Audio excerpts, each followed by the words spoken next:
base frolla che vi servirà per le vostre pastiere, ma non solo, anche per fare i rustici, i biscottini di Natale. È una base frolla semplice da utilizzare anche per fare le crostate.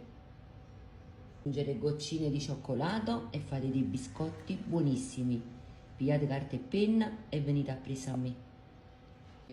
Oppure a mano se preferite, 1 chilo di farina 00 e 400 grammi di zucchero.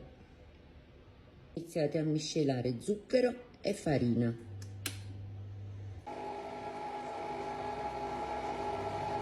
Un chilo di farina, 400 grammi di zucchero, 4 uova. Io ne ho messe 6 perché la gallina mi stamattina tenevo mazza street e quindi ha fatto le uova più piccoline e ne ho messe 6. Se voi tenete le uova più grandi ne mettete 4. Iniziamo a mescolare gli ingredienti: zucchero e farina. Adesso unite 400 grammi di burro sciolto nella planetaria, ecco qua, e continuate a mescolare. Ecco qua, vedete, ha finito di impastare in planetaria e adesso lo lavoriamo un po' a mano.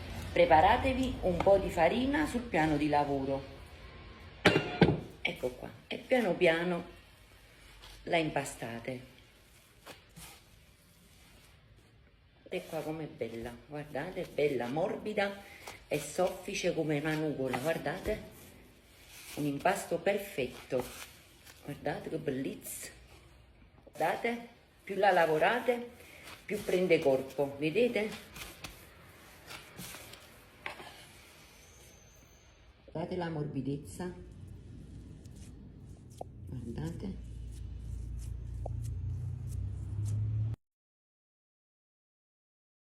Questo impasto ho ottenuto 4 panetti, vedete, che potete usare per fare una pastiera da 1 chilo. Lo potete mettere anche nel congelatore, ve lo cacciate 24 ore prima oppure lo tenete in frigorifero per 48 ore al massimo. Se dovete usarlo il giorno dopo lo cacciate 3-4 ore prima dal frigorifero. E se facete questa ricetta scrivete a me nei commenti. Mi dimenticavo, vedete, io l'ho messa direttamente nella carta da forno, così quando lo vado a scongelare, vedi, già me lo trovo nella carta da forno e pronto da stenderlo. Un bacio, scrivete a me.